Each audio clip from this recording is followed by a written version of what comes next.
Hey everybody, Adam here for True North Wilds with my monthly unboxing of the Mystery Tackle Box Elite.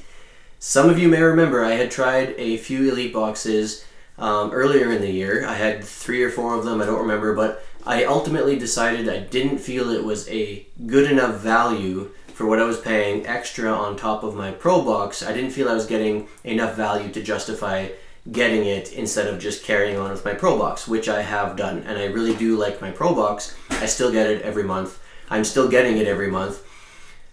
I figured I still have some prepaid boxes of the Elite. I figured I took a break, let them get established, let them figure things out. I'm going to reassess it, reevaluate it over the next couple months as I get the rest of my prepaid boxes. Take a look and see if I still feel that way, that it's not a good value, or if maybe I'll get impressed and I will carry on getting both of them. We'll find out.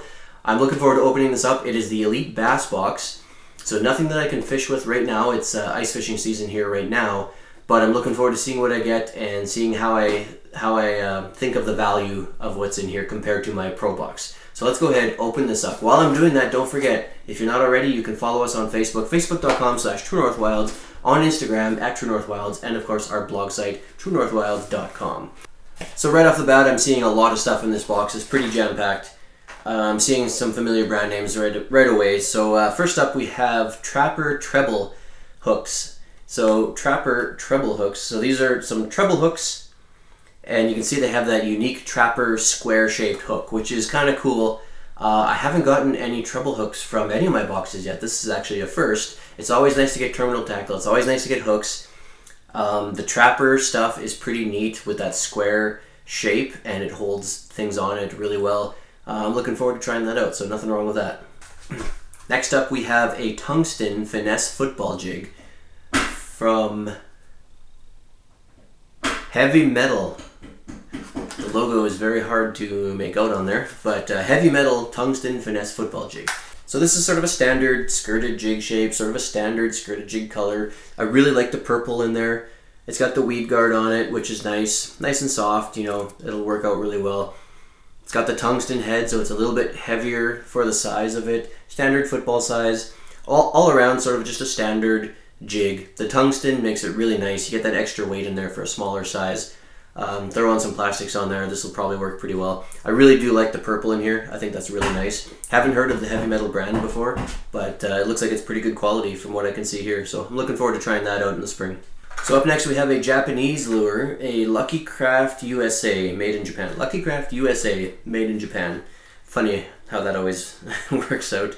So it's a nice diving bait. Flake Male Gill is the name on here. Flake Male Gill. So this is a square bill crank.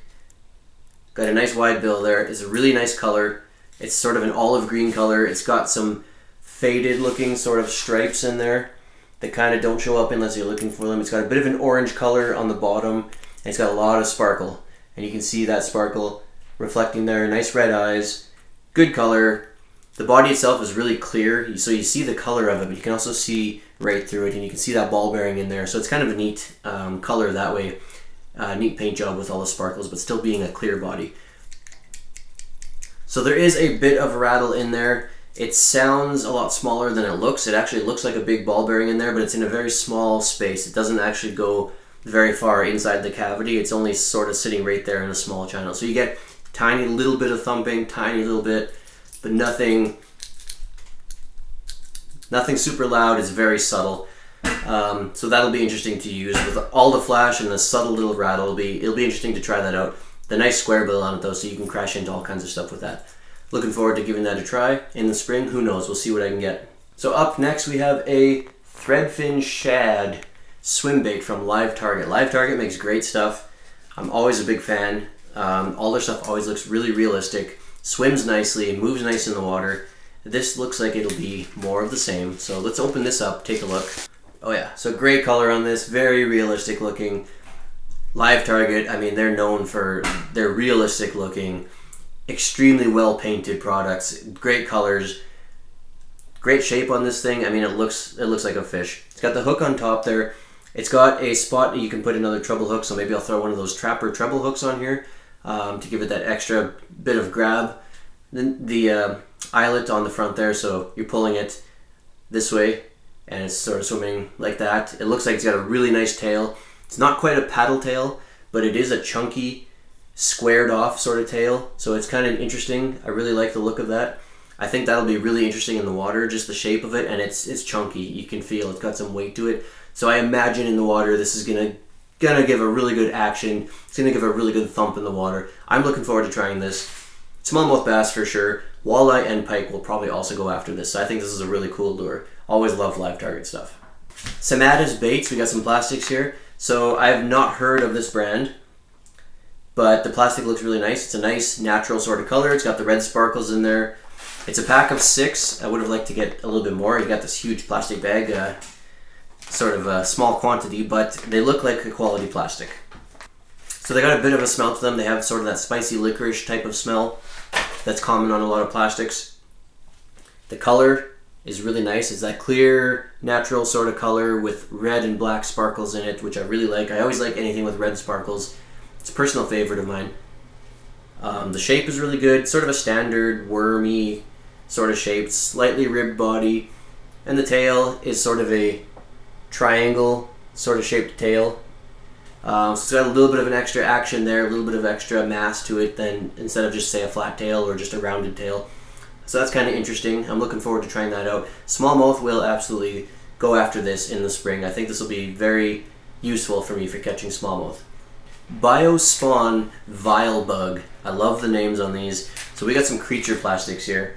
So this will be something that will go with the football jig that I got earlier as a trailer. Throw this on, depending what you're targeting and your water conditions. Open this up here, and it says it's enhanced with bioscent. It's definitely got a scent. It's not quite that spicy licorice. It's very similar, but not quite that spicy licorice that is so common to other ones. It's definitely a unique smell, and it smells pretty strong, so that's good. You want a nice strong smell. The plastic itself has got all kinds of texture going on here. You got the ribbed body. You got texture on the flaps here, on the legs or on the wings or whatever that's actually supposed to be. You can maybe kind of see it reflected in the light there. You got all these grooves on here that are giving it some texture. You've got, maybe you can see there's actually space in there, so it's actually not a solid piece. It's got those holes all the way through, so every groove, it's also got a channel all the way through. So I'm interested to see how that affects it in the water, whether that's going to cause a lot more disruption in the water, give off more scent, maybe more surface area. I'm not entirely sure, but it's interesting, and I think it'll work really well. And it's a strong scent. I can smell it just holding it in front of my face here quite strongly. Lots of detail on that. Good natural sort of color. The color's, you know, nothing special. It's a natural dark green. It's got black flakes in it. Good color, you know, nothing particularly unique about that, but the shape and the texture on this is definitely something that you don't see all that often. This is one of the more detailed plastics that I've gotten, so that's really cool. I'm excited to try that out in the spring. I think that'll work really well. Like I said, paired with that football jig with the nice natural colored skirting on it and that little splash of purple tied in with this, I think that's going to be really excellent for catching bass in the spring. We've got the Peller Buzzbait. It's a tuned buzzbait, 1/4 ounce tuned buzzbait from Peller. I don't get a lot of buzzbaits. I think this might be the first buzzbait that I've gotten. I don't know much about Peller, but they know how to package a lure. This thing is actually stapled on here at multiple points onto this plastic card. Give me 1 second, I gotta pry all these staples off to show you the lure. Okay, I finally got it out of the box. So I don't get a lot of buzzbaits, as I was saying. This is the first. It's great color. They work very similarly to a spinnerbait, where they have, you know, a spinning part, and they have that wire frame lure and the hook and the skirting on the one side. Where a buzzbait is different is instead of blades or beads that trail behind the wire frame, you have this buzzer. So as it's locked in here, so that's as far as it goes, and it generally just sits there and it spins. So as you're pulling it through the water, water's flowing through and it's spinning that buzzbait. It's creating all kinds of turbulence and noise and churning up the water as you're pulling it through, in addition to whatever streamers or other things you have going on. This one has another little propeller behind here, which is kind of cool. It's got some flashiness for the beads. The color of the lure itself is nice. It's sort of a brass, shiny type of color. It's got a lot of this fiber optics sort of plastic streamers, whatever these are, throwing off a lot of reflections, throwing off a lot of flash. And then the streamers themselves are actually more of a natural color. They're a very dull, more of a brown earthworm sort of color. So it's an interesting lure. Lots of flash. In certain spots, the buzzer even is a flashy brass color or gold color. You know, you got your little propeller here, which is throwing off flash. You got these little streamers, which are throwing off a lot of flash. But then the streamers, for the majority of it, is more of a dull color. So it's an interesting combination.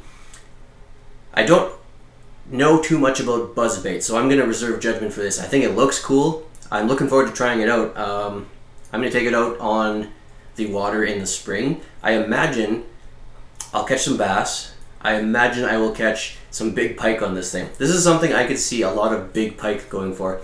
And in the springtime, when I'm actually going to take this out, that's exciting, because in the spring there is some big pike around and they're up shallow, and it's a perfect time to throw something like this with that bit of flash, lots of size. I'll throw a streamer on here for some more size. I imagine I will get some big pike. So I'm excited for that. I'm excited to have finally gotten a buzzbait in one of my boxes, and I'm looking forward to throwing this in the spring. Last up, we have the EMA Flit, Japanese designed crankbait. Doesn't say what it dives to.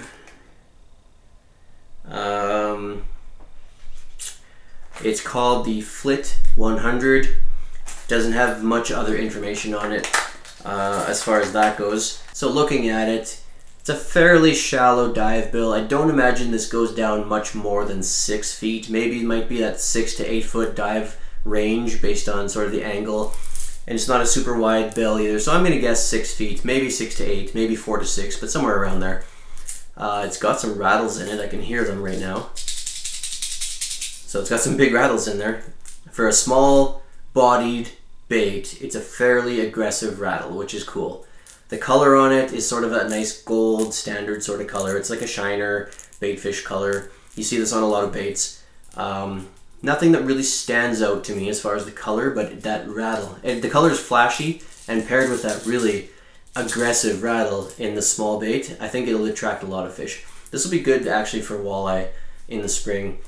Jackfish or pike will go after this for sure. I'll probably get smallmouth on this as well because they're fairly aggressive and they like that aggressive rattle. So this will be a good multi-species bait, is what I imagine. I imagine I'll be using this for a variety of fish in the spring. So that's pretty cool. I'm happy to get that. Japanese lures are always really fun to use, and they're always fairly decent quality. So nothing wrong with that. We got our sticker, of course, the Catchco sticker. Always fun to get. They have some pretty fun stickers. I like putting them on my tackle box trays and just decorating it up a little bit. They're always colorful and silly and stuff, so that's fun. What's in the box? So you get your little card telling you what's in the box, as well as the retail value. It's a little bit different here. You know, I'm in Canada. Things cost different amounts than they do in the States, so it's not super accurate for me. Gives me a good idea of what they're planning for the box or what they're valuing it at. So it's always useful to get that. Dibble Digest, of course, the little magazine that they put out. And as always, just like the Mystery Tackle Box Pro, I appreciate that they have actual articles and tips and tricks and stuff in here, and it's not just a book full of advertisements, especially considering they have their own tackle shop on their site, the Catchco Lures. It's nice that they don't just fill this full of advertisements. I actually find these very interesting. I enjoy reading them. I always read all the articles in here, and I always learn something every month from this little magazine. So I really appreciate that. Always fun to get. That's it for the box. This month was interesting. It was a good start as far as the Elite goes. Not as much bass-specific items that I was expecting. More of a multi-species box, at least for around here. I can't say that for everywhere, just around here. A couple lures that'll be really good for pike. Some that'll be good multi-species ones. The Japanese Flit is a good walleye lure, pike, and then smallmouth bass, all sorted together. The square bill one is more of a bass specific lure. The creature plastic's more bass specific. The other plastic is more of an all around walleye and bass lure. So kind of a mix of multi-species and bass, which is perfectly fine with me. I fish a variety of fish. But for an elite bass box, maybe some more bass specific stuff. But again, this is just speaking from my area here. It's hard for me to say that, not knowing other areas and what's considered bass specific for other areas. So maybe all this stuff is bass specific for other areas. I don't know. But it's a good box. Everything was quality. I'm happy with everything I got. I'm looking forward to trying everything I got. And I'm looking forward to seeing what I get next month, especially as I can compare it to my Mystery Tackle Box Pro Edition. If you found that useful, leave a comment down there. Let me know what you think of the Elite Box and how it's evolved over the last few months. If you're happy with yours, if you think I should keep getting it. All I have access to is the bass one, so I can't switch to a different species. My Pro one I'm going to leave as a walleye box. I might switch it to bass for 1 month just to compare. I'm not sure yet. Leave me a comment. Let me know if you have suggestions what I should do as far as those boxes go. If you enjoyed the video, hit those buttons down there, like and subscribe. Helps me out a lot for my channel. Don't forget you can follow us on Facebook, facebook.com/TrueNorthWilds, on Instagram @TrueNorthWilds, and of course on our blog site. I like to write about everything, so if you like to read, check that out at TrueNorthWilds.com. Thanks for watching, and until next time, I will see you outside.